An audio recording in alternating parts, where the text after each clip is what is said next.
Hello and welcome to Inside Indiana Business. I'm Gary Dick, coming to you this week from downtown Indianapolis, which provides the backdrop for the 9th and final stop of our Innovate Indiana series in 2025.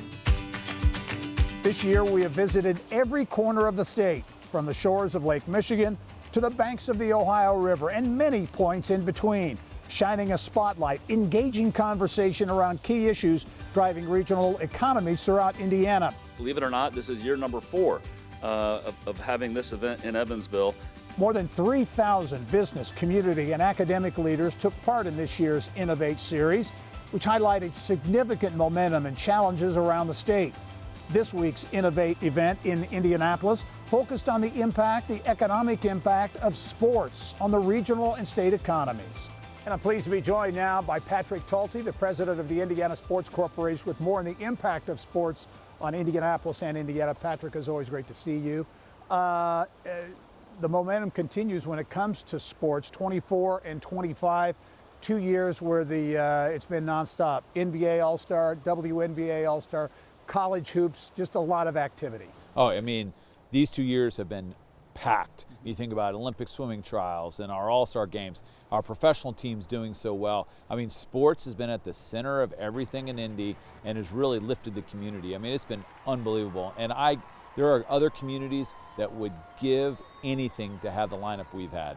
Well, you and I have talked about this before. Many other communities are going after these events. Right. So the competition, you know, the Indiana Sports Corporation, the first local organizing committee back in 1979. Now there are dozens and dozens all over the country. How tough is the competition? I mean, it has gotten much, much tougher. I mean, you think about, we set the playbook back in 1979 when we were founded of this country's first sports commission, and then cities just watched us and learned and saw what you could do with sport, and then started their own sports commissions. And now there's over 350 of them across the United States. And you think about places that we used to never talk about. Vegas, Washington, D.C. now wants to build a new stadium with a dome roof. Los Angeles has the SoFi Stadium. All those places are now competition. And the Big Ten expanding its footprint. What used to be a very traditional Midwest limits your competition. Now it's coast to coast. And so we're competing with all those communities. I know, as we were talking earlier, you look at what's next as being something that really excites you about the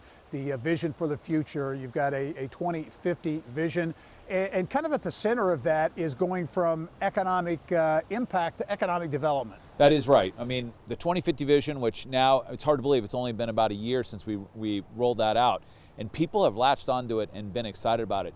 But it really is the difference when you start to think about the sports economy and the sports ecosystem overall, and using it to really have economic development. Not just worrying about heads on beds, which is still really important, but how do we use sport to drive businesses, to have jobs, to have people want to live here, to start their families here, to start businesses here, grow businesses here, and have long-term impacts that go generations. Final question for you, and that's the statewide impact here, because much of this is focused, of course, on Indianapolis, sports capital, but there is a statewide component to this. There absolutely is. I mean, the bid fund that the state legislature put in has done numerous impacts across the state.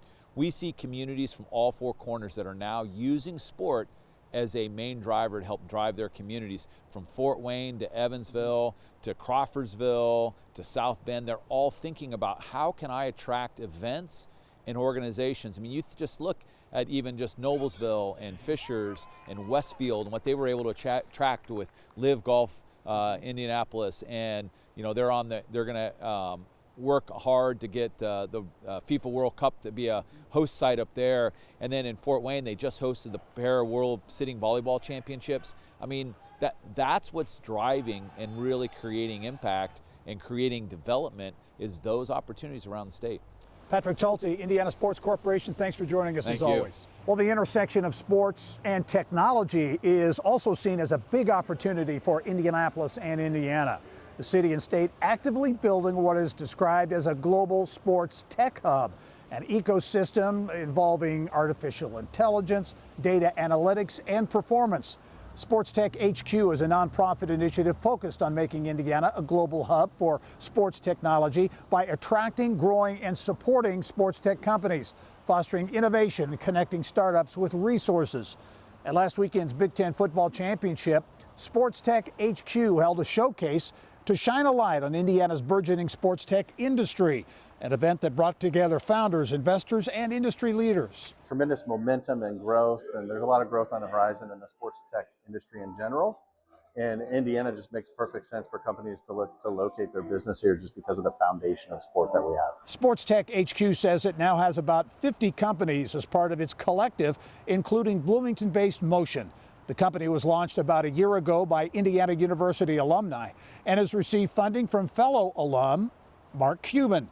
Motion's platform helps college athletic departments streamline scheduling, messaging, and other operations. College sports is changing so fast, it can almost make an athletic department's head just like spin like a top.